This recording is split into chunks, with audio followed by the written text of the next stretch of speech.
a ideia é um pouco explicar com um pouquinho mais de calma, que é uma coisa que eu não...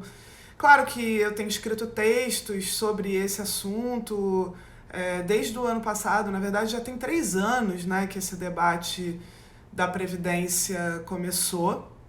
4, se a gente contar o anúncio de que faria uma reforma, né, ainda no governo Dilma, quando ela anunciou em 2015 que estava pensando em fazer uma reforma. E, claro, acabou não enviando a reforma para o Congresso, porque enfim, a situação política não favoreceu.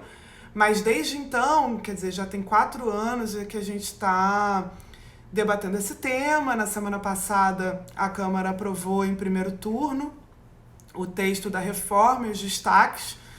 E aí agora a gente vai ter que esperar o recesso, né, para a votação em segundo turno em agosto na Câmara, e depois o texto vai seguir para o Senado.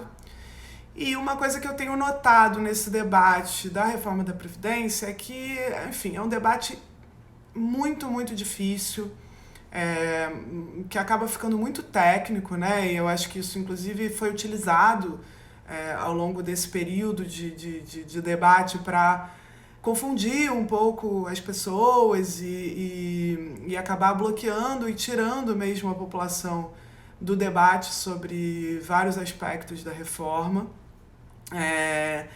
E eu tenho notado também uma dificuldade nossa mesmo, dos economistas, mesmo aqueles que estão interessados em discutir os impactos da reforma sobre a desigualdade e maneiras melhores de reformar a Previdência, por exemplo, em conseguir se fazer entender, né? E eu acho que esse tem sido o meu objetivo desde que eu comecei a fazer debate público. Acho que muito mais do que interferir na política econômica, eu tenho gostado de ser professora mesmo, de tentar tornar mais acessível para as pessoas o debate sobre economia. Então eu achei que tinha chegado um momento, depois de um bom tempo, na verdade, afastada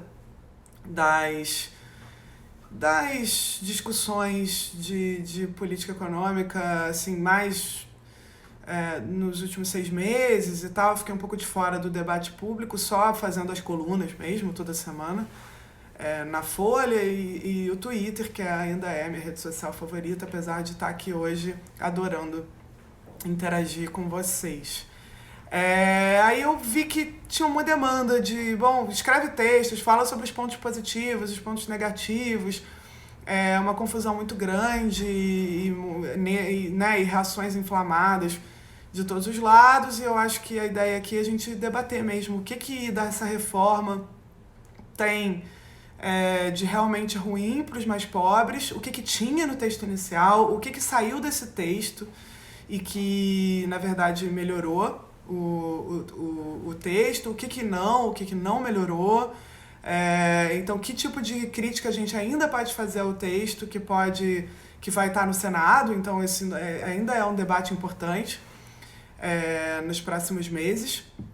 E, ao mesmo tempo, debater sobre os efeitos para a economia, né? Porque eu acho que boa parte do debate que tem sido colocado é de que essa reforma, ou pelo menos agora isso está começando a mudar, na verdade, né? Mas desde o início parecia que a reforma era a grande panaceia para resolver todos os problemas ao mesmo tempo, né? Os problemas fiscais, o problema de crescimento econômico, de desemprego, enfim. A reforma era um pouco... O país estava em stand-by, meio à espera dessa aprovação, e como se a partir dessa aprovação os investimentos fossem deslanchar, etc. Então, acho que é importante a gente debater um pouco quais vão ser os efeitos reais dessa reforma para a economia brasileira daqui para frente, caso ela seja aprovada no Senado e na Câmara em segundo turno, né? Eu selecionei aqui algumas perguntas que vocês já tinham feito no Instagram e nos comentários lá do post que eu coloquei anunciando.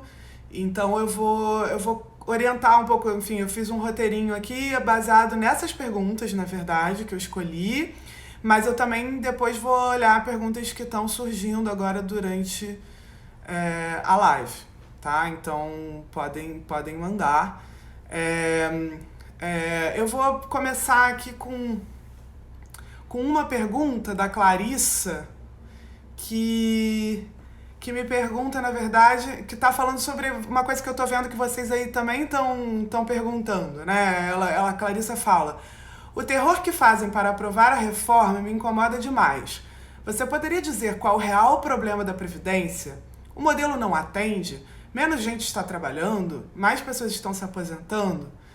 Essa é a pergunta da Clarissa. Eu acho que ela me permite introduzir, começar a contextualizar, primeiro, a questão do déficit da Previdência e qual é realmente o objetivo de se reformar a Previdência. E aí eu acho que para isso é importante a gente saber que, bom, nós não somos os únicos países, nós não somos o único país que discutem reforma da Previdência. Na verdade, a reforma da Previdência é um tema recorrente nas principais economias do mundo. E nesse sentido, enfim, eu acho que o ponto mais claro ou mais evidente está menos relacionado ao déficit ou a uma fotografia do momento atual, que eu acho que é o que muitas vezes se discute, né? Quando se fala de reforma da Previdência, as pessoas estão sempre falando, é 1 trilhão, quanto que vai ter de economia? E, na verdade, o objetivo, em geral, de se reformar a Previdência está muito menos em resolver um problema fiscal conjuntural, porque, na verdade, o nosso problema fiscal, por exemplo, e até o próprio déficit da Previdência tem muito a ver com a crise que a gente ainda está vivendo. Então, claro que o desemprego mais alto leva menos pessoas a contribuírem para o sistema de previdência e, ao mesmo tempo, também o crescimento baixo da economia, que já dura agora 5 anos, também leva muito menor arrecadação de impostos no geral, e isso aprofunda um desequilíbrio nas contas públicas, né? Então, se a gente pegar um retrato da Previdência no momento atual do sistema, a gente sempre vai ter a sensação de que, bom, olha, esse déficit é enorme, etc. E parte disso tem a ver com uma situação de desemprego elevado, que a gente não vai corrigir enquanto a gente não corrigir o problema do desemprego. Você tem 13 milhões de pessoas desempregadas no Brasil hoje. Então, é claro que isso vai gerar um problema de, bom, tem um monte de gente recebendo aposentadoria, né? As pessoas continuam se aposentando pelas regras existentes e você tem menos gente contribuindo com a Previdência porque simplesmente não estão recebendo salário, né? Ou estão na informalidade, estão com empregos precários, etc. Isso é uma questão, mas a reforma da Previdência não resolve essa questão e eu acho que não deveria resolver essa questão. Eu acho que a reforma da Previdência, como ela ocorre em outros países e como as pessoas costumam debater, ela está muito mais, na verdade, orientada para resolver um problema de sustentabilidade do sistema para o futuro. Então, ela é menos uma fotografia e mais sobre um filme, né? Então, como é que a gente faz um sistema em que as pessoas que estão trabalhando contribuam, as pessoas que estão aposentadas recebam, ou seja, isso é um sistema chamado de repartição, né? Um sistema em que quem está na ativa está contribuindo e quem está aposentado está recebendo, que é diferente do sistema chamado de capitalização, né? Em que cada um faz uma poupança individual para a sua própria aposentadoria no futuro e com isso também está sujeito aos riscos desse próprio sistema, né? Porque, claro, se você faz a sua poupança, o quanto você vai ter lá na frente vai depender do quanto tempo você ficou empregado, do quanto você conseguiu poupar, da taxa de juros que vai dar o rendimento desse fundo, né? No sistema de repartição, por sua vez, você está garantida, né, na sua aposentadoria, porque quem absorve o risco é o próprio sistema, né? É esse o sistema de previdência pública. Nesse sistema de previdência pública, o que você precisa é de um equilíbrio entre aquilo que está sendo gerado de arrecadação, que depende, por sua vez, de quantas pessoas estão trabalhando, e o quanto as pessoas ficam aposentadas, quanto tempo e recebendo quanto, né? Então, quando se reforma a Previdência, em geral, é porque está acontecendo um desequilíbrio, em que, na verdade, as pessoas estão vivendo mais tempo, né? Então, a expectativa de vida sobe, mas o que importa para a Previdência não é a expectativa de vida, é a chamada expectativa de sobrevida, né? Que quanto tempo a pessoa fica viva depois que ela se aposentou. Quantos anos ela vai estar recebendo esse benefício. Conforme o sistema de saúde vai avançando e as pessoas vão vivendo mais, é claro que as pessoas vão recebendo mais tempo esse benefício.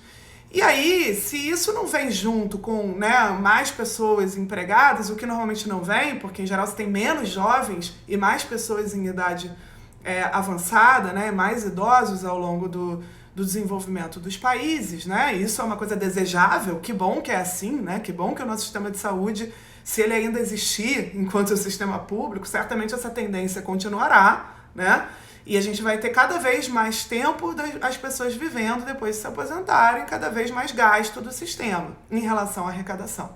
Então, a reforma, ela está mirando esse futuro, em geral, né? O que se faz, em geral, quando se reforma a Previdência é ajustar. E esse ajuste de 3 formas. Você ajusta adiando a aposentadoria das pessoas, fazendo com que elas se aposentem mais tarde, para elas receberem por menos tempo o benefício. Você reduz o valor do benefício para as pessoas, ou de alguma maneira você mexe no quanto elas estão contribuindo. Então, talvez as pessoas que estejam na ativa, elas vão ter que contribuir um valor maior para poder garantir mais tempo de aposentadoria depois. São essas 3 maneiras que você tem de reformar a Previdência, que em geral são combinadas. Então, em alguma medida você adia, em alguma medida você contribui mais, em alguma medida você reduz o valor do benefício.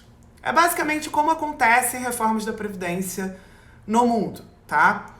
E eu acho que, se for pensada dessa forma, então eu não me oponho a pensar uma reforma da Previdência que mire esse futuro, inclusive garantindo que a Previdência Pública, num sistema de repartição, continue funcionando, continue sustentável com as pessoas, né, que estão contribuindo, hoje colaborando para a aposentadoria dos que estão hoje se aposentando, enfim, acho um sistema justo, que tem tudo para ser redistributivo, mas que, claro, no caso brasileiro tem uma série de outras distorções e problemas que têm a ver com, né, enfim, regimes especiais e condições especiais, super salários, super aposentadorias. Daqui a pouco a gente vai discutir isso daí, tá? Eu vou por enquanto focar a questão de, então o que a reforma deveria fazer? Para a gente então entrar em o que é essa reforma ou aquelas que foram propostas até aqui. E aí eu vou falar também da reforma proposta pelo governo Temer, porque eu acho que é importante a gente entender a história desse texto, tá? Porque às vezes eu acho que a gente olha só para a conjuntura imediata e não percebe que há um debate já de 3 anos ou mais sobre esse assunto. Que, enfim, afeta, na verdade, o resultado, tá? Se a reforma ela buscasse tornar mais sustentável o sistema, e aí é verdade que o Brasil, em relação a outros países, tem uma média de aposentadoria, de idade de aposentadoria, relativamente mais baixa, e aí eu acho que isso é importante, porque quando a própria Dilma, né, a ex-presidente Dilma, quando falou sobre reforma da Previdência, sobre a necessidade de reformar a Previdência, ela tocou exatamente nesse ponto. Na verdade, ela tocou em 2 pontos principais. Ela falou, olha, lá em 2015, tá? A gente tem uma idade média muito baixa da aposentadoria. Mas quem que está se aposentando com essa idade média, com essa idade menor, muito menor do que a dos outros países, mesmo se comparado com a nossa expectativa de sobrevida, tá? Mesmo ajustando para a nossa diferença em relação a outros países, de quanto tempo as pessoas ficam aposentadas. Quem é? Na verdade, é quem hoje se aposenta por tempo de contribuição. Então, hoje você tem, atualmente, 2 formas principais de se aposentar. Daqui a pouco eu vou falar de BPC, de outras coisas que têm mais a ver com assistência. E mesmo a aposentadoria rural, que não é contributiva, então é um pouco diferente. Mas se a gente olhar para as 2 formas atuais de se aposentar, a gente tem essencialmente 2, tá? Uma é a aposentadoria por tempo de contribuição. Quem se aposenta por tempo de contribuição, na verdade, contribuiu muito tempo para o sistema, 35 anos no modelo atual. E aí, isso pouco importa, ou 30 anos, dependendo. E aí, pouco importa qual é a sua idade. Você contribuiu esse tempo, hoje você pode se aposentar. E aí, nessa categoria, na verdade, estão as pessoas que conseguiram empregos formais durante muito tempo das suas vidas, né? Então, funcionários públicos, pessoas que tiveram empregos formais, ou seja, no geral, são os mais ricos, né? Vamos pensar que a gente é um país com enorme grau de informalidade, com muita desigualdade, em que os mais pobres, eles nem conseguem ficar tanto tempo no mercado de trabalho formal, com carteira assinada, né? Muitas vezes saem do emprego formal para o emprego informal, voltam para o emprego formal, etc. E aí, no Brasil, então, isso significa que quem hoje se aposenta por tempo de contribuição, na imensa maioria, são pessoas com salários maiores, que se aposentam com muito mais do que o salário mínimo, tá? Essas pessoas se aposentam mais cedo, ou seja, com idade menor. Contribuíram muito, porque ficaram em empregos melhores, né? E se aposentam numa média de 55 anos.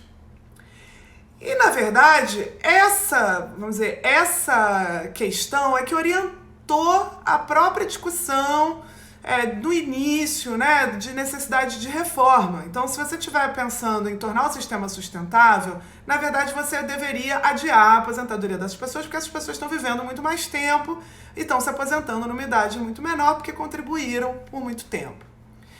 Isso é completamente diferente do outro caso, que é a aposentadoria por idade, que já existe hoje, né? A aposentadoria por idade, na verdade, quem se aposenta por idade, em geral até com um salário mínimo, né, são os mais pobres que não conseguiram garantir aquele tempo de contribuição e que chegam na idade de aposentadoria de 65 anos e aí se aposentam com um salário mínimo. Então, a massa da população, os mais pobres que circulam entre setor formal e informal da economia, basicamente se aposenta hoje por idade e já se aposenta com 65 anos. Isso tudo para dizer, chegando agora já no texto da reforma, que não são os mais pobres que estão se aposentando muito cedo ou com idade abaixo da média internacional. Quem se aposenta com idade baixa são os que se aposentam hoje por tempo de contribuição, que são relativamente mais ricos. E olha, quando eu falo relativamente mais ricos, eu não quero dizer ricos milionários, tá? Eu acho que dentro dessa categoria, a gente sabe que a desigualdade brasileira é tão alta que tem muita gente, enfim, que se você ganha 5 mil reais, você já está nos 10% mais ricos do país, né? Então eu acho que a gente tem que ter cuidado também quando a gente fala em mais ricos, não necessariamente é o 1%, o 0,1%, né? Mas ainda assim, num país como o Brasil, são essas as pessoas que, enfim, são menos afetadas, ou são mais afetadas, os mais ricos são os mais afetados por um dos aspectos da reforma, que é a imposição de uma idade mínima, né? Então veja, a essência da reforma pensada no governo Dilma era justamente adiar a aposentadoria daqueles que hoje se aposentam por tempo de contribuição, que são os mais ricos, e aí para eles você precisaria estabelecer uma idade mínima de aposentadoria. A idade mínima que está no texto hoje é de 62 anos para mulheres e 65 anos para homens. Veja, essa medida não impacta os mais pobres, praticamente. Por quê? Porque os mais pobres já se aposentam nessa idade, porque não se aposentam por tempo de contribuição, se aposentam por idade, tá? Então aí está o ponto, vamos dizer, chave, que se você está querendo ajustar o sistema, você está querendo pensar no futuro, na sustentabilidade, ok, pensar em idade mínima é uma boa forma, é a única, não é. Você poderia estabelecer, por exemplo, uma regra mais flexível de acesso, que combinasse tempo de contribuição com idade, enfim, há outras propostas e outros modelos, o modelo alemão, que é diferente do modelo francês, enfim, mas De toda maneira, é algo que eu consigo justificar no âmbito de se tornar o sistema mais sustentável, de se ajustar e se adaptar a uma mudança demográfica, né, de envelhecimento populacional. Isso tudo para dizer que, ok, isso se manteve, isso está no texto ainda, essa foi a parte não modificada da reforma e que eu acho justificável. Não quer dizer que eu ache a ideal, a melhor, mas é justificável do ponto de vista de sustentabilidade, de garantir que esse sistema atenda no futuro, da mesma maneira, no sistema de repartição, de previdência pública, as pessoas que precisam dele, tá? O que não? E aí vou começar a responder a pergunta da Mariana Santana, né? Quais eram os pontos mais problemáticos da antiga Previdência? A reforma conseguiu solucioná-los? Essa é a pergunta da Mariana Santana, que tinha deixado aqui também no comentário do Instagram. Aí vem a outra parte, né? As outras coisas que estavam lá no texto, algumas das quais saíram, outras não, que não estão, na verdade, direcionadas para tentar aumentar a idade de aposentadoria e ajustar o envelhecimento populacional. Na verdade, estão direcionadas para outra coisa que gera mais desigualdade e problemas grandes, inclusive no próprio funcionamento desse sistema, ameaçando a sua sustentabilidade e a sua própria existência no futuro. E eu acho que, felizmente, já adiantando um pouco do que eu vou falar depois, felizmente, essa parte que era a pior parte, vamos dizer, a pior, do ponto de vista do impacto sobre os mais pobres, do que isso teria de consequência para o sistema, saiu do texto. Não quer dizer que esteja agora um ótimo texto, a gente já vai falar disso no final, tá? Mas saiu do texto. E eu acho que é importante a gente dizer isso porque as pessoas têm a sensação de que foi uma derrota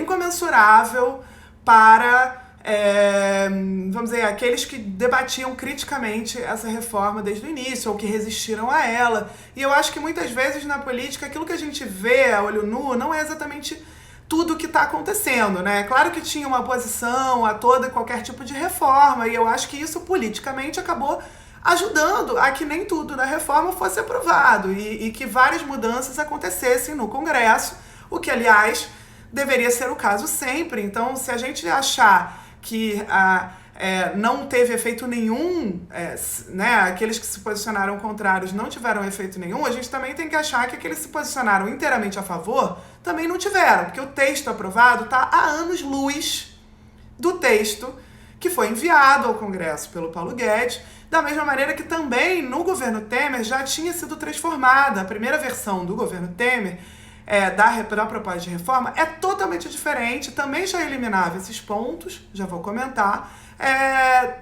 em relação à segunda versão que foi proposta no final de 2017, tá? Então, acho que é importante a gente perceber que esse processo levou a mudanças relevantes, tá? Bom, primeiro, os pontos mais problemáticos. Então, junto com aquela alteração que a gente vinha comentando na idade mínima, que eu acho que é razoável, faz sentido, está pensada para o sistema, para a sustentabilidade do sistema, veio também uma alteração no tempo mínimo de contribuição, tá? Só que o tempo mínimo de contribuição, se você estabelece... Na verdade, não existe hoje esse tempo mínimo. O que você tem é um tempo para aposentadoria por tempo de contribuição, como eu tinha falado, ou a opção se aposentar por idade. E aí, com um tempo mínimo de 15 anos. E o que se quis fazer? Subir para 20 anos o tempo mínimo de contribuição para se aposentar. E aí essa parte afeta mais os mais pobres, ou afetaria se tivesse sido mantida. Por que afeta mais os mais pobres? Porque, veja, se você é um trabalhador, um pedreiro, tá? Que trabalha no setor de construção civil. Às vezes você até teve um período que você trabalhou para uma construtora com carteira assinada. Em muitos outros períodos você trabalhou na casa das pessoas, construindo obra, fazendo obra, etc, etc. E você, enfim, não conseguiu acumular 20 anos de tempo de contribuição, porque boa parte da sua vida você trabalhou sem carteira assinada. E tampouco contribuiu de outras maneiras para o sistema, né? Hoje, você poderia se aposentar por idade aos 65. Com a proposta de 20 anos de tempo mínimo de contribuição, você não poderia mais, você teria que esperar esses 20 anos. Só que, veja, não necessariamente você vai conseguir esperar esses 20 anos, porque talvez você já tenha 70 anos e não possa mais trabalhar na construção civil, não tenha condições físicas, tá claro? Então isso é um problema muito mais grave, que poderia excluir uma massa de pessoas do sistema de previdência pública. E poderia, na verdade, afetar ainda mais as mulheres. Por quê? Porque as mulheres mais pobres, né? Você imagina que você é uma mulher pobre que se aposentaria com um salário mínimo por idade, aos 60 anos. E aí você agora tem uma exigência de 20 anos de tempo mínimo de contribuição. Você vai ter que, na verdade, trabalhar muito mais tempo até do que o homem, porque além de ter ficado muito tempo no mercado informal, você também ficou um tempo fora do mercado de trabalho para cuidar do 1, 2, 3 filhos que você teve, tá claro? Então, no caso das mulheres, é ainda mais terrível. E aí, essa subida, né, ela era igual para homens e mulheres. Então, ao contrário da idade mínima, que é a de 62 para mulher e 65 para homem, o tempo mínimo de contribuição estava ajustando todo mundo de 15 para 20 anos. Então, não fazia nem essa distinção. Quer dizer, era realmente um aspecto que, desde o início, quem estava, né, prestando atenção e tinha alguma preocupação com a desigualdade estava apontando, tá? Então, tem vários textos, não só meus, de vários outros estudiosos de previdência que desde o início falavam, olha, estudiosos de previdência, de desigualdade em geral, né? Que falavam, olha, aumentar o tempo mínimo de contribuição para 20 anos é um problemão. Não dá para fazer. Além de, você vai acabar jogando uma enorme quantidade de pessoas que não conseguiria mais se aposentar para o BPC, que é o benefício de prestação continuada, que hoje é concedido para quem, na verdade, é idoso, de 65 anos e de baixa renda, que recebe menos de 1/4 de salário mínimo e que aí tem direito a esse benefício de um salário mínimo. Então você jogaria todo mundo para o BPC e não mais para a aposentadoria, o que inclusive retira incentivos para contribuir para o sistema, né? Porque o BPC não tem a ver com a contribuição que você tem. Bom, resumindo, esse ponto, ele caiu, não está mais, ficou de fora. Na verdade, foi mantido, agora nesses últimos destaques aprovados semana passada, ficou mantido 15 anos de tempo mínimo de contribuição para as mulheres e 15 anos para os homens que trabalham no setor privado, que na verdade seriam os mais afetados mesmo por essa medida, tá? Isso me parece que é a boa notícia do que aconteceu na semana passada, tá? Agora, tampouco é uma notícia tão inesperada assim, porque se a gente olhar, isso já tinha acontecido com a reforma do governo Temer. A primeira proposta também tinha esse aumento de 15 para 20 anos de tempo mínimo de contribuição e na segunda versão, que foi enviada em novembro de 2017, isso já tinha caído também. Então há quem diga, inclusive, que essa parte já era um bode na sala, uma coisa que estava feita para sair mesmo do texto, etc. Veja, pode ser, eu tenho a impressão que não é bem assim, né? Eu até acho que tem outros pontos que estavam mais evidentes que sairiam do que esse. Eu acho que esse dependeu sim de um debate, e aí, olha, veja, não tenho... Acho que a gente tem que falar sobre enfim, política um pouco também, né? Eu acho que às vezes a gente tem a sensação de que se todo mundo for tecnocrata, o mundo vai funcionar melhor. Às vezes não é assim, às vezes a resistência é importante. O que ficou, que eu acho que é importante a gente discutir no Senado? Os homens que ainda não entraram no mercado de trabalho, que não estão no sistema, ficarão com uns 20 anos de tempo mínimo de contribuição ainda. Então, o que mudou foi o 15 voltou para 15 mulheres e voltou para 15 homens que já estão contribuindo para o INSS, hoje, do setor privado. Mas alguém que ainda vai entrar no mercado de trabalho vai ter 20 anos de tempo mínimo de contribuição. E vamos combinar que esse momento do mercado de trabalho não é melhor em termos de formalização do que foi no passado. Aliás, a gente não tem muitas perspectivas de uma nova onda de crescimento com grau de formalização, vou falar isso no final. Ou seja, tem um problema, tá? Eu acho que a gente ainda tem esse ponto aí. Eu acho que deveria também voltar para 15 anos de tempo mínimo de contribuição para os trabalhadores que ainda não entraram no mercado. Eu acho que falta essa alteração no Senado, que é importante. Eu acho que a gente deveria concentrar muito do debate nisso, mas tem outros pontos também que eu vou falar já já. Voltando aos pontos que saíram, outras coisas ruins, terríveis que saíram. Aí outras foram faladas, então acho que vocês vão estar mais familiarizados, né? Uma outra parte da proposta do Paulo Guedes retirava a vinculação do benefício de prestação continuada, do BPC, que é esse que eu expliquei que, na verdade, todos os idosos que recebem até um quarto do salário mínimo têm direito aos 65 anos. Ele tinha reduzido isso, ao invés de receber um salário mínimo, receber R$ 430, né? Até os 70 anos. A partir dos 60 até os 70. Ou seja, só a partir dos 70, o idoso de baixa renda poderia passar a receber também o salário mínimo. Isso é algo extremamente regressivo, que afetava muito os mais pobres também, e aí realmente os mais vulneráveis, a base da pirâmide. E, felizmente, isso saiu do texto, tá? Não há nenhuma alteração no BPC no texto que vai sair da Câmara. Eu acho que, enfim, mais uma vez, é importante porque enfim, isso já tinha ocorrido também na proposta do Temer, que nem era tão agressiva assim, mas tinha alterações no BPC de desvincular do salário mínimo, e isso também já tinha saído da segunda versão. Mais uma vez isso saiu, ou seja, o BPC está garantido nas regras atuais. O que é muito importante, gente, e a gente pode falar um pouquinho mais disso daqui a pouco.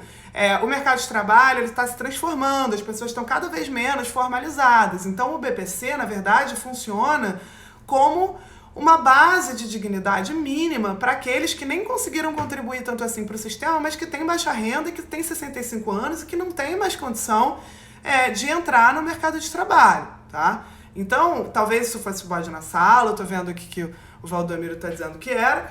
Eu acho que pode ser, bom, eu não sei, porque eu também não acho que o Paulo Guedes é exatamente um mestre na política, né? Então, é bode pra gente que sabe como as coisas funcionam, mas não necessariamente é bode pra ele, porque aí, entrando já no terceiro ponto que eu acho que caiu, que é bem importante, a capitalização, né? Tava lá um dispositivo no texto que abria a possibilidade, ainda que não tenha sido detalhado, abria a possibilidade de criação, por projeto de lei depois, de um sistema de capitalização que não era complementar, ou seja, não é que você tem o sistema básico de previdência por repartição, em que quem está trabalhando paga por quem está aposentado, né? Quem está na ativa contribui para quem está na aposentadoria, sei lá, para de repente acima do teto do INSS você tem um sistema de poupança individual para complementar essa aposentadoria. Isso já é como funciona, inclusive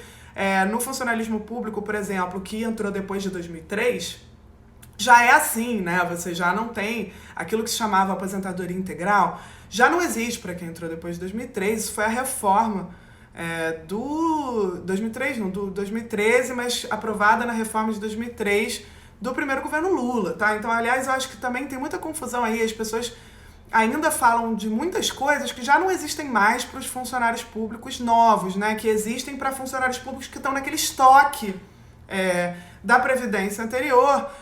Claro, você tem um fluxo, você tem aqueles que estão se aposentando e que ainda estavam nas regras antigas, mas você tem, né, um estoque lá e às vezes demora mesmo para isso surtir efeitos de convergência do sistema público do sistema de servidores, né, para o regime geral. Mas a gente fala já disso. Acho que o caso dos servidores a gente tem que discutir também num tópico em separado. Mas a capitalização que estava sendo proposta, na verdade, era uma capitalização que seria de caráter obrigatório para quem aderisse. Então, o trabalhador ele teria que fazer a opção: eu quero participar do sistema de repartição ou eu quero participar do sistema de capitalização. Se ele escolhesse participar do sistema de capitalização, ele ia participar desse sistema para o resto da vida dele. E com isso, ele ia fazer a sua própria poupança para a sua própria aposentadoria, deixando de financiar o sistema de público, de repartição, que na verdade está cobrindo a aposentadoria dos mais pobres, dos aposentados rurais. Aliás, as mudanças na aposentadoria rural também não ficaram no texto, tá? Então, os aposentados rurais também estão garantidos com as regras atuais. Então, veja, era um negócio que poderia realmente destruir o sistema de previdência pública. Inclusive, aumentando o déficit, porque não estava muito claro o impacto que isso teria, um custo alto. Porque imagina, você faz a transição e agora as pessoas que estão aposentadas e que recorrem então a esse bolo, né, de recursos que está sendo gerado por quem está hoje trabalhando e contribuindo. De uma hora para outra, as pessoas iam passar a contribuir para a sua própria poupança e esse bolo ia ficar descoberto, mas você ia ter que continuar pagando os aposentados. Então, o sistema de capitalização, na verdade, desse jeito, pensado como obrigatório para quem aderisse e não como complementar, ele ainda por cima ia gerar um custo alto, prejudicando a própria saúde do sistema, tá? Eu acho que foi uma coisa ótima que isso caiu e eu não acho que era um bode na sala, porque parece ter descontentado muito o ministro Paulo Guedes, que ainda está falando em uma próxima mudança que permitisse a criação desse sistema de capitalização. E eu acho que tem várias perguntas foram feitas sobre quais são os interesses que estão ligados à aprovação da reforma. Eu acho que o sistema de capitalização, evidentemente, que ele beneficia fundos de pensão, né? Fundos que administram essas poupanças individuais e que geram risco, inclusive, para quem está poupando, né? Porque esses fundos têm que ter uma rentabilidade, etc., o que tem um peso grande, inclusive, no mercado financeiro brasileiro, né? Bom, caiu. Não vai estar mais, pelo menos por enquanto, a gente se livrou dessa possibilidade da capitalização. Então, olha, até aqui, resumindo, a gente não vai ter a mudança no tempo mínimo de contribuição para mulheres, nem para trabalhadores que já estão no setor privado. Ainda vai ter de 20 anos para quem não entrou, então isso é um problema. A gente não vai ter a capitalização e a gente não tem alterações no BPC e na aposentadoria rural. Eu acho que isso já são 3 pontos que eram terríveis da proposta, que foram retirados do texto. Além disso, tem um quarto, que é a chamada desconstitucionalização. Então, o que é a desconstitucionalização? Tinha também os dispositivos nesse texto que faziam com que fosse possível depois mudar a idade mínima ou o tempo mínimo de contribuição, sem precisar passar uma PEC, ou seja, uma emenda constitucional que precisa de 3/5 do Congresso para ser aprovada. Ou seja, você ia poder fazer por projeto de lei, com um quórum muito menor, transformações no tempo mínimo de contribuição, por exemplo. Então, aquilo que a gente estava dizendo que era um problema, né, que é aumentar o tempo mínimo de contribuição, o que afeta mais os trabalhadores mais pobres, você ia poder depois passar de 15 para 20 anos com um projeto de lei. Então, isso era um risco realmente alto. Isso também saiu do texto. Esses dispositivos também foram vetados, tá? Então, temos 4 boas notícias, vamos dizer. O que ficou, né? A essência da reforma que ficou e que ainda será discutida no Senado em agosto. O que ficou foi a idade mínima de 65 para homens e 62 para mulheres, tá? Ficou mudança na regra de cálculo, e eu acho que aí ainda tem um problema. Eu acho que a gente ainda vai precisar discutir muito essa regra de cálculo, porque há uma mudança na maneira de calcular. O que é a regra de cálculo? Então, com base em que contribuição você vai avaliar o quanto que a pessoa, ao se aposentar, vai receber, né? O valor do benefício. Então, hoje, como é que é? Você conta 80% das maiores contribuições, dos salários mais altos pelos quais o trabalhador contribuiu, e aí com isso você avalia o valor do benefício. Então, se o trabalhador contribuiu com salário mais baixo, 20% dos casos, isso não vai contar para essa média. Agora, a base de cálculo nova, na verdade, ela passa a considerar a média de todas as contribuições, de todos os salários da vida da pessoa. Então, isso tende a reduzir muito o valor do benefício. Isso aí é um problema, além de outras questões ligadas ao piso. Então, qual é o piso que você vai ter de benefício a partir da contribuição feita. Então, a regra de cálculo para frente também, que tem a ver com quantos anos a pessoa contribuiu, quanto ela vai receber. Acho que tem alguns detalhes que a gente ainda vai precisar discutir, porque eu acho que estão penalizando muito, estão excessivamente rigorosos, tá? Continuando. O que mais que ficou? Ficou também uma parte que eu acho que a gente também não pode dizer que afeta mais os mais pobres, porque não afeta mais os mais ricos, assim como a idade mínima, tá? Que são as contribuições progressivas, as alíquotas progressivas de contribuição para o funcionalismo público. Então, uma outra coisa que a reforma, na verdade, que a própria Dilma tinha anunciado que faria, ela falou, vamos aumentar o tempo médio de aposentadoria, que é baixo, e outra coisa é que você precisa caminhar para maior convergência entre o sistema, o regime geral de previdência e o regime próprio dos servidores.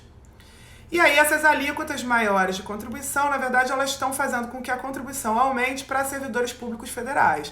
E aí elas não aumentam para todos da mesma maneira. Elas são progressivas porque quem mais ganha está contribuindo mais para o sistema. Eu acho que aí, enfim, você pode até discutir, claro, é uma mudança na regra do jogo, etc. Agora, dizer que isso vai afetar mais os mais pobres no Brasil não é verdade. Eu acho que essas duas medidas, as contribuições, alíquotas progressivas de contribuição para servidores federais e as idade mínima para mulheres e homens, não afetam os mais pobres, porque os mais pobres hoje já se aposentam por idade, tampouco são servidores públicos federais, tá claro?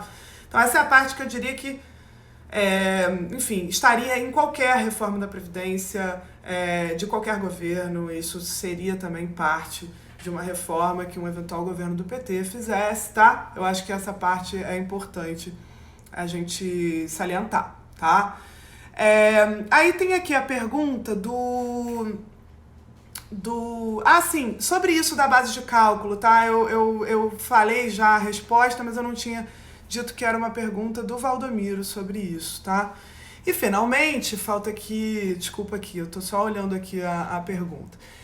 A pergunta do José Marcos, que eu acho que aí a gente vai caminhando para discutir os efeitos mais macroeconômicos, né, dessa reforma. Ele pergunta, sabemos que o equilíbrio fiscal passa longe de ser imprescindível à recuperação econômica, como propõe o atual governo. No entanto, minha pergunta é, em que medida o texto aprovado resolve ou deixa de resolver o problema das contas públicas? Como eu tinha dito no início, eu não acho que a reforma da Previdência ela deveria ser pensada para resolver o problema atual das contas públicas, até porque ela não irá, porque não tem como você resolver um problema que tem a ver, em boa parte, com uma falta de arrecadação, né, que vem do próprio desemprego, da própria crise, tá? E que vai frustrando expectativas sucessivas, né? Já é a 20ª vez, só esse ano, que se reviu, que houve uma revisão das expectativas de crescimento da economia e não há maneira de solucionar as contas públicas sem que você resolva o problema de desemprego e de crescimento da economia. Então, de fato, essa reforma ela não deveria nem ser pensada para isso. Então, toda essa discussão sobre qual a economia gerada, o quanto eu não acho que isso é o relevante. Eu acho que ela tem que ser pensada para o futuro, para a sustentabilidade desse sistema, que é muito importante no Brasil, inclusive garantindo uma renda para o idoso, que acaba sendo redistribuído para várias pessoas da família, etc. Então, inclusive um efeito de segurar a crise econômica, porque na hora da crise está todo mundo desempregado, é o aposentado que tem lá o seu salário, que paga para os netos, né? Eu acho que as pessoas também calculam o efeito na desigualdade olhando só para a renda da pessoa, quando na verdade às vezes aquela é a renda familiar, né? Para muita gente, sobretudo nos municípios mais pobres brasileiros. Mas veja, então se as contas públicas vão ficar resolvidas com isso? Não. O que vai acontecer? Vai diminuir a trajetória, a tendência de crescimento das despesas previdenciárias que de fato estavam ocupando um espaço cada vez maior no orçamento público, tá? Isso necessariamente vai liberar recursos para ser gastos em outras áreas? Veja, não necessariamente, tá? Vai depender da opção, né, pelas metas fiscais e do próprio teto de gastos. A gente aprovou um teto em 2016 que, na verdade, mantém o total de despesas constante ao longo do tempo. Constante, assim, dada a inflação constante, né? Se a inflação mudar, isso pode mudar. Por quê? Porque a regra reajusta o crescimento das despesas pela inflação passada apenas. Isso quer dizer que, claro, suponha que você tem um patamar constante de despesas, se a inflação não mudar de um ano para o outro, e a Previdência está consumindo uma parte cada vez maior. Como você fixou esse teto, isso significa que todas as outras despesas que não são obrigatórias vão estar reduzindo o seu peso no orçamento. Não à toa você vai vendo consequências para várias áreas, né? Agora está se falando muito nos cortes na educação, né, na ciência e tecnologia, mas a verdade é que isso também vale para benefícios sociais, Bolsa Família, na verdade, assistência social, Minha Casa Minha Vida e, sobretudo, investimentos públicos, que são a maior despesa discricionária, que é aquela que o governo tem liberdade para gastar, né? Investimentos públicos em infraestrutura, por exemplo, obras, rodovias, ferrovias, isso a gente está agora basicamente investindo menos do que o necessário para o reparo dessa infraestrutura, né? As pessoas, enfim, a gente está vendo, inclusive, acidentes e pontes desmoronando, né? E não é à toa, né? Viadutos, etc. Então, eu acho que, assim, esse teto, somado ao crescimento de benefícios previdenciários, vai gerando esse efeito. E um dos objetivos do teto era gerar esse efeito. Porque um dos objetivos de colocar esse teto, que não existe em nenhum país do mundo tão rigoroso, tão rígido, né, sem ajustar o teto nem pelo crescimento da economia, ou seja, se o governo arrecada mais, você não pode gastar mais. Isso não existe em nenhum lugar e ele tinha um objetivo, inclusive, de levar a sociedade a apoiar a reforma da Previdência. Por quê? Porque você vai levando a um conflito tão grande sobre o orçamento público, o que você coloca? As pessoas da área da saúde contra as pessoas da área da educação, contra a ciência e tecnologia, contra o Bolsa Família, quer dizer, tá todo mundo nesse conflito e aí as pessoas acabam aprovando a reforma da Previdência, certo? Mas isso não quer dizer que ao reformar a Previdência, você vai aumentar o investimento público, ou aumentar o dinheiro para a educação. Na verdade, você vai diminuir o ritmo de crescimento das despesas previdenciárias, que continuarão crescendo, e talvez então você diminua o ritmo de queda no orçamento para as outras áreas, mas não quer dizer que você vai expandir. Para expandir, você vai precisar rever esse teto de gastos, que até, enfim, agora, economistas que foram muito a favor daquele teto de gastos naquele momento, mesmo com a gente dizendo, olha, que é isso? Isso nunca foi feito em nenhum lugar do mundo, etc. Agora estão falando, talvez mesmo a gente precise rever ou tirar os investimentos públicos do teto, porque realmente está demais. Bom, enfim, a ver o que vai acontecer. Eu acho que é bem possível que seja revisto o teto. Também não é só o teto, porque tem a meta de primário, né, de resultado primário, que também, se a economia não cresce, a arrecadação também não cresce, ela também aperta o orçamento. Então tem todo um conjunto de regras fiscais que estão levando a esse corte de recursos no meio dessa crise. E eu não acho que a reforma da Previdência ela vá por diminuir o ritmo, né? Até porque ela tem um impacto para frente nas contas públicas, que ela vai simplesmente criar um espaço para agora, de uma hora para outra, a gente poder voltar a investir em infraestrutura, em educação, etc. Você precisaria ter outras mudanças nas regras fiscais existentes, tá? Bom, eu tô vendo a gente perguntando aqui por que a projeção do PIB tá caindo. Aí como não é o tema dessa live, embora seja o meu tema de trabalho, eu até vou fazer uma propagandinha aqui, né, gente? Eu escrevi um livro sobre isso, Valsa Brasileira. Quem estiver interessado em saber qual é o meu diagnóstico para a crise e por que a economia não está crescendo, o que precisaria para crescer, enfim, sugiro que vocês leiam, mas também tem colunas abertas e tal na Folha e outros veículos também falando sobre esse assunto crescimento, tá? Mas aí nesse assunto crescimento, a reforma vai gerar crescimento, vai gerar maiores investimentos e taxa de juros mais baixa e tudo que está sendo colocado como as consequências positivas para a economia. Tem uma pergunta aqui do Kaique, né? O mercado estaria supervalorizando essa reforma? Bom, não é exatamente assim, né? Claro, o mercado, como é que age o mercado? O mercado é baseado nas expectativas do que cada notícia vai levar em termos de valorização das ações, né, de outros ativos financeiros. Então, é evidente que, bom, se o mercado convencionou que uma reforma da Previdência aprovada vai ser uma notícia boa, isso significa que vai ser, porque as pessoas do mercado estão esperando essa notícia para comprar esses ativos, e aí quem comprar primeiro vai ganhar mais, porque o preço vai valorizar. Então o mercado financeiro funciona muito na base dessas expectativas e das convenções, né, do que os agentes convencionam, né? Tinha um exemplo muito bom disso, né, no livro do Keynes, que pensava isso, que chamava o concurso de beleza do mercado financeiro. Na época tinha um concurso nos jornais da época que era sobre...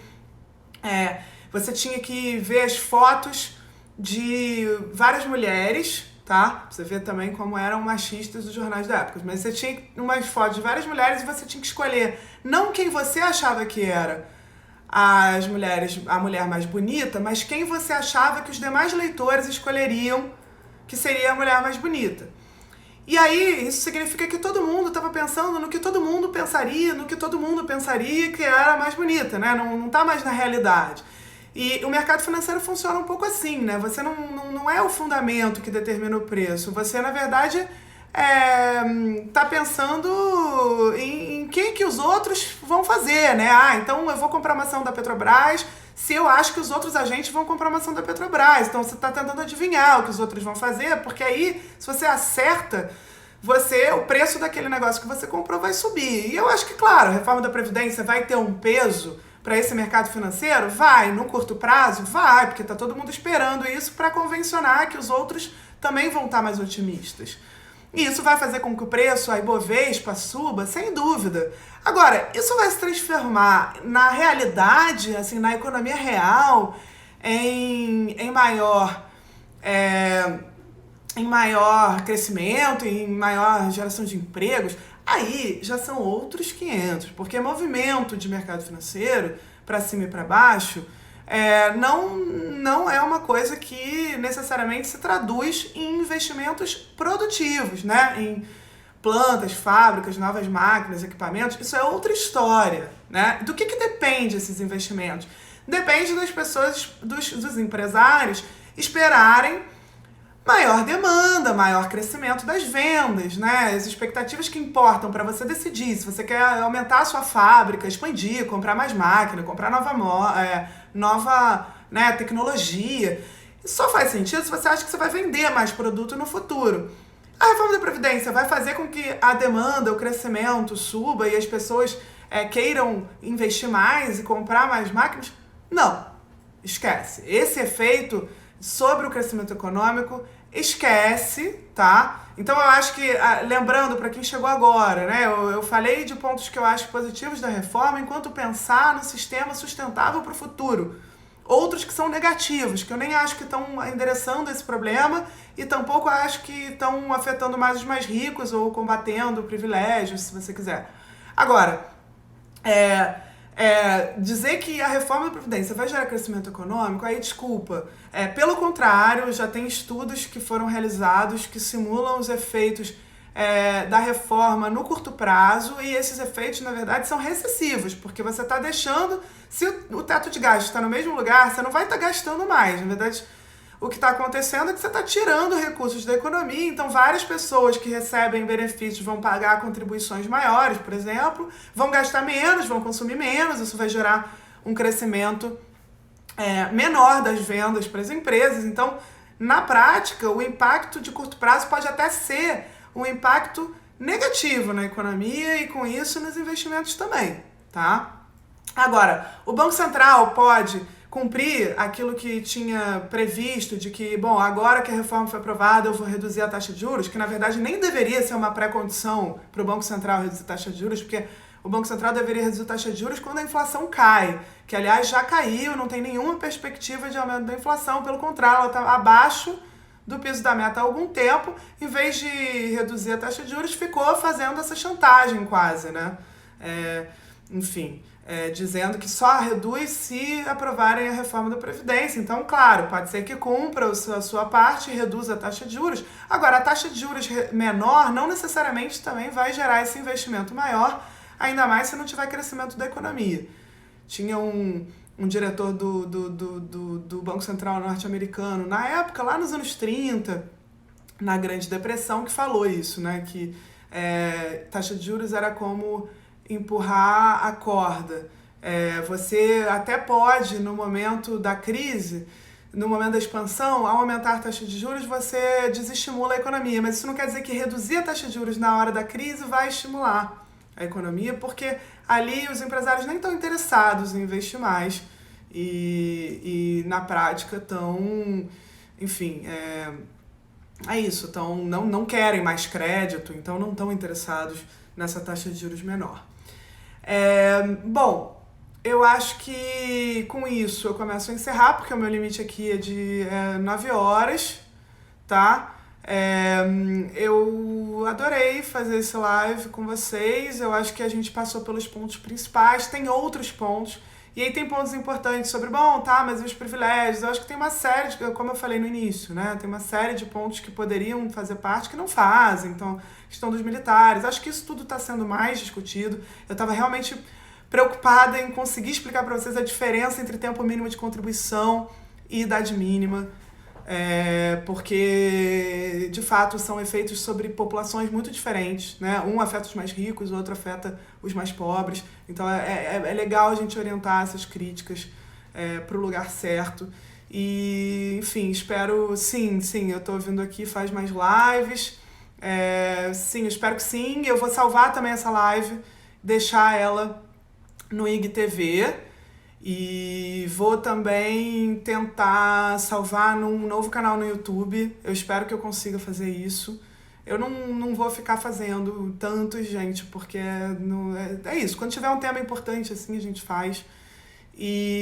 Mas eu vou tentar deixar para vocês, para quem não pôde, quem tá indo pro Maracanã, ver o jogo do Flamengo, que eu vi um monte de comentário, e não conseguiu assistir direito, pode deixar que eu vou deixar lá, salvar enfim, espero que vocês tenham gostado, era muito conteúdo, mas eu acho que foi uma experiência legal e a gente interage, e com isso eu também consigo direcionar as perguntas para vocês e usar um pouco mais essa rede social aqui, que eu sei que eu sou meio ausente dela. Vamos continuar debatendo Previdência, porque não acabou, ainda tem o Senado, e eu acho que ainda dá para mudar algumas coisas na direção correta, de regra de cálculo. Eu não falei de pensão por morte, que também é um problema, estão desvinculando a pensão por morte do salário mínimo. Tem o problema, enfim, da base de cálculo que eu tinha falado para vocês, tem o problema do tempo mínimo de contribuição de 20 anos ainda para quem não entrou ainda no sistema do INSS, não começou a contribuir, que eu acho que não é legal. E eu acho que tem coisas que vão além, que a gente tem que conversar sobre renda mínima universal e outras maneiras de se ajustar a um mercado de trabalho em transformação, né? E eu acho que a Previdência, na verdade, ela fica cada vez mais importante e não menos. Porque se a gente está num mundo em que cada vez menos as pessoas têm emprego formal, a gente está num mundo em que a gente vai precisar cada vez mais de uma rede de proteção social. E hoje quem dá essa rede para os mais idosos é o sistema de previdência pública, e eu acho que a gente salvou, sim, esse sistema de previdência. Boa noite, gente. Tchau, tchau.